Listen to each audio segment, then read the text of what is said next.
they dove so far into it that they should have had the origin addressed, but they didn't. Mm-hmm.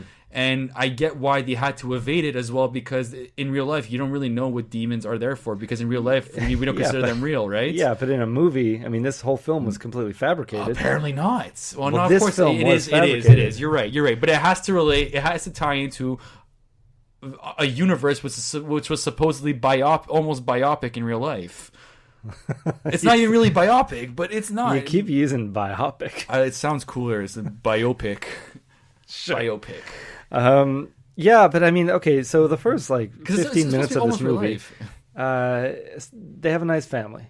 Yeah. Sure, I don't know if the little girl B, I guess her name is Annabelle, but they call her B. I don't know if she has some kind of disease or some kind of sickness. Nothing at all. She's fine. The mother almost makes it seem like she does, because the father's tickling her for a bit, and he's like, okay, that's enough. Are you okay? Are you going to be, how are you feeling? And she's like, I'm good. And he's like, okay, I'll tickle you too then. But I felt like there was I really wanted that part to stop. About her. And then, as if you've watched the film, you know, she, her father's changing a tire. She chooses not to help during this whole process until a bolt flies off of the tire, and she runs to grab it. And if you haven't seen the film, you're not listening, right? Gets hit by a car. Pretty good. I mean, they waited to the last second to cut away. Yeah. So I like that. And we didn't have to see a 7-year-old girl get splattered by a car. I feel like that would have taken a tone in a certain way. It makes it more, I don't know, whatever. Hey, the thing is that, okay. I'm okay not seeing that for this film. So, okay, we spoke a lot about the aspects and the techniques of the film in terms of how things were done. Now, let's talk about the real things that just, you wouldn't continue, where I blame the writing more because... Oh, so this is just a negative podcast completely. Oh, yeah, I'm going to have to. There's some positive things. There is some positive things. What did you think? Let's before we talk about all the negative... Okay, go ahead. You want to talk more negative? Because in case I forget, okay? Sorry. All right, bring it up. Because the positive is going to take so much less time. The negative. Okay, here's the negative. One of the negatives is that basically, okay, so the very idea, because we know this is the fictitious part of it, obviously. Based on true events, this is the fictitious part of it. You knew there was an evil spirit in the house the whole time, and you think, hey, you know what? With locked doors, this will stop a group of people from anything happening. This is basically asking for trouble. Something is on the edge. Let's decide to push it over the edge. Yeah. So to think that already, to have me convinced that people are gonna have, yes, let's have a bunch of orphans stay in our house because it'll help us, help us repent, as she said, to have these people over. And you're gonna tell me there was an evil spirit that took out her eye. That way, you're gonna have people stay in the same house just for repent. Yeah, you're making me realize there's a lot of stuff I didn't like. Thank you. This. I'm glad you didn't stop me. Second. Okay, go ahead. Another thing. What is with all? Let's see. Situations where the muffled screaming. I don't know. Janice clearly yelled when things were quiet. Yeah. That it would have caused people to get up from across the land if you heard her scream that loud. Loud, and nobody got up. They're all heavy sleepers all of a sudden. I know that upset you. That was pretty bad. And then, but everybody hears the muffled screaming of Mr. Mullins. He barely even screamed when his fingers were being cut off, and he gets it gets all contorted. And they heard his muffled, even though he wasn't screaming when his fingers were clearly being twisted. Because I'd be screaming bloody murder if somebody did that to me. Yeah. And everybody heard that and rushed to his aid. Whereas Janice, again, she... Yeah, sure. When Janice is going down the chair. Yeah, I don't know. They were all outside about a yard away, and they clearly didn't... All of that, yeah. Now, I'm gonna give you my take on that. I know you're not gonna appreciate it, but you're not gonna buy into it. Of course. But it's it didn't bother me at all, because... Okay.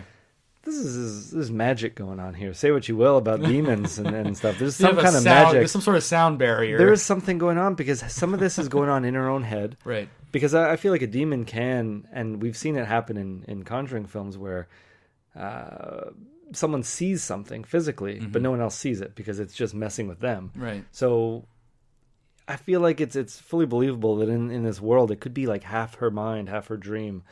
That this stuff is happening. Like, I don't know if she actually got lifted up. Oh man, you're doing that thing where it's like... I don't know if she was actually thrown up into the air. I think maybe she just fell off the banister. You're going to that thing there that I always hate doing. I always announce it on this podcast where it's just like, it's like what you see on screen may not actually be happening, and that pisses me off. And but I think we're seeing it through her perspective. I don't think we're seeing it through someone else's perspective. No, for sure. But the thing is, well, that has to be, if that's the explanation for it, that has to be it. Because if no one else is coming to her aid, it doesn't make any sense. Sometimes that's even scarier. Like, you're screaming and the people don't don't even know that How's you're around. Linda, her best friend, who just said, okay, you know what, I'm leaving from this room, is like, okay, I'll be out in a second, and she hasn't been out for a little while, and been screaming, been like rolling all over the house, and like, you know, trying to crawl for assistance. You're gonna tell me Linda is not concerned enough? She already fell asleep for her not to help her?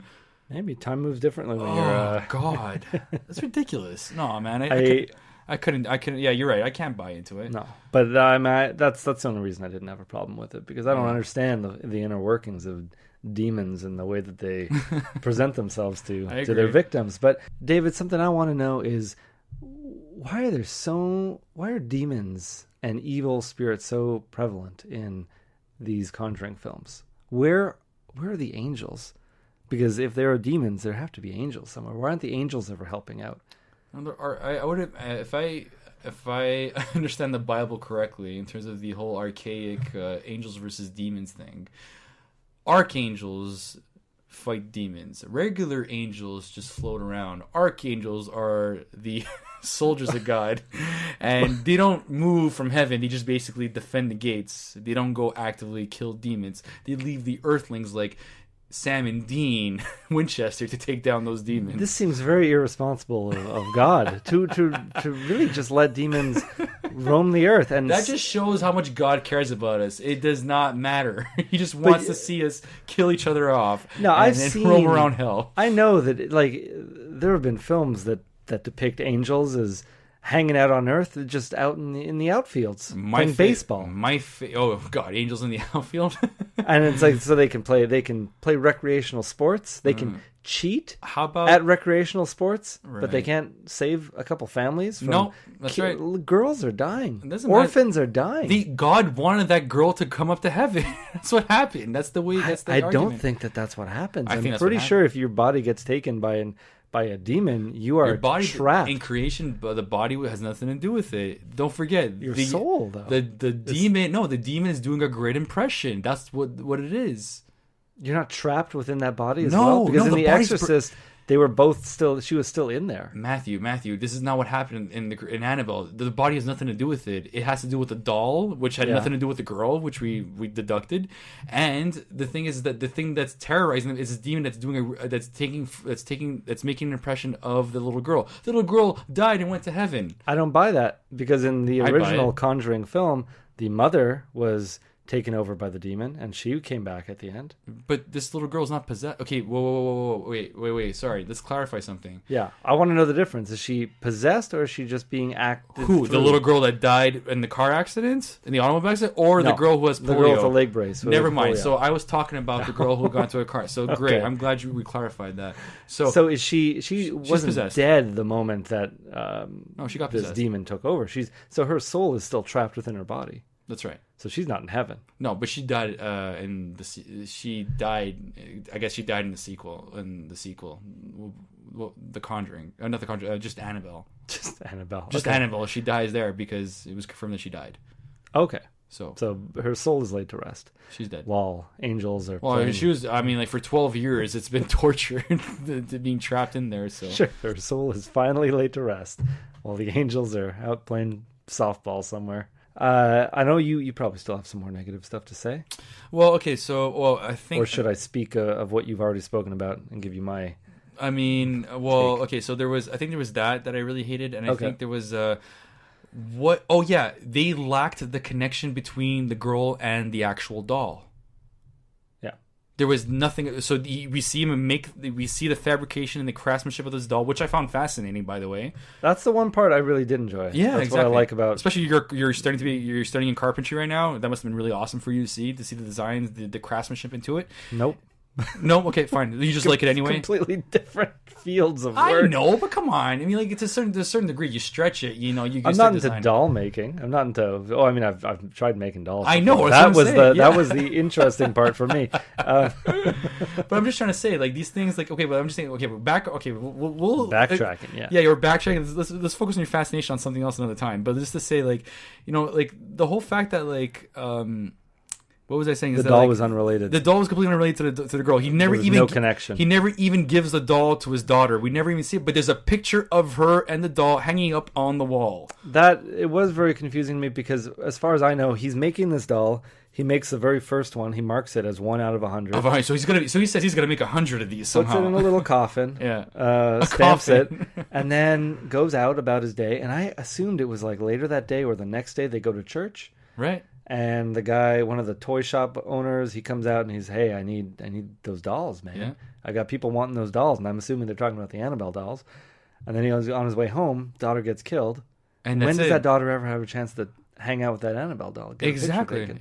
That's what I'm saying. So I found that so stupid. So there must have been a time lapse that I just wasn't aware of. Oh, but dude, they don't like if you at least show a time lapse properly. Don't do like The Walking Dead and just do it. Yeah. and definitely definitely show some correlation between Annabelle and Annabelle. Exactly. All for other than their names were the same. Yeah, all for the effect of just showing the eyes on the stupid picture. Because those eyes, it's just like, okay, well, the eyes, I find like the eyes aren't even that big of a deal. Because I feel like when Annabelle was being thrown down the well, those eyes should have made an appearance, or those eyes should have made an appearance somewhere in the dark.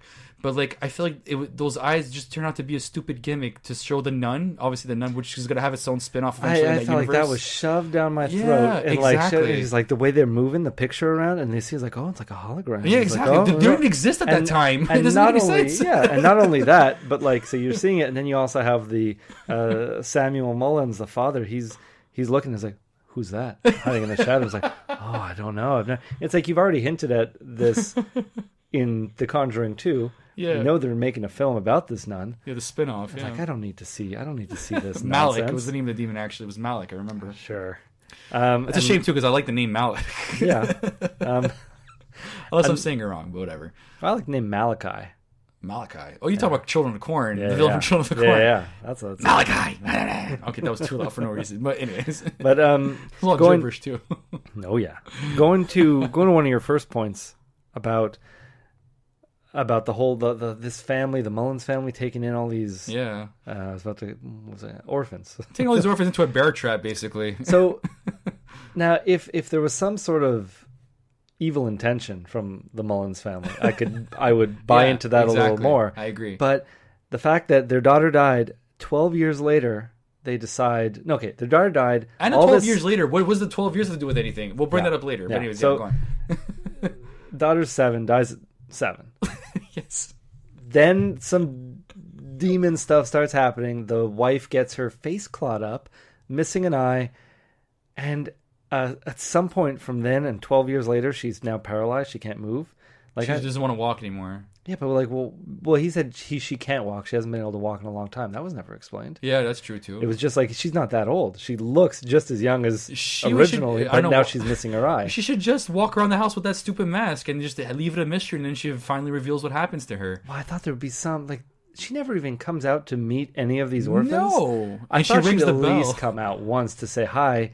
I didn't appreciate that Phantom of the Opera mask that she was wearing. I found it made her look ridiculous. It did. And it just wasn't enough of a deformity or a it's situation. I feel it's a pretty big deformity to put a mask. Just yes, like, but not enough for her to be in a room alone all the time behind curtains ringing a bell. Well, that's what the Phantom of the Opera did for the record. Only he played the piano. Sure. Yeah, but I felt like there needed to be a lot more explanation onto what her ailments were, what really happened to her. That's true, yeah. And why are they taking in all of these orphans? And I can understand maybe they do it the next year because they really miss their daughter and they want people in the house again. But now it's 12 years later. And the mother really doesn't seem like she could care at all about this because she doesn't ever interact with any of them. Even when the house do we assume that even when the house was occupied with the orphans, did she come out of that room at all? I don't think so. Well, she did. They had the father. They had that chair installed, which I find suspiciously weird for it to exist at that time. Yeah, there was I'm gonna get behind. I'm okay with it existing at that time. Me too. I don't want to do research to see when they invented one of those. I just felt like it's out of place, though. Sure, and it was very contrived for this story. It's just because what bothered me the most is that he called that thing a seatbelt. When I know for a fact this film takes place before the 70s, and I know for a fact that seatbelts didn't really exist in cars in that time. What about airplanes? I don't think did they have seatbelts? I'm sure they did. Yeah, and I don't know. I don't know. I feel. I'm not Maybe that big that's of a history buff for me to know. Maybe seatbelts didn't exist. Maybe this mobile chair existed, but no seatbelts. So maybe that's the inaccuracy. But I'm thinking now also. The father, Mr. Mullins, didn't seem like he even wanted these kids here. No. So it was. I he guess did it just for repent. Like I don't get it. Maybe for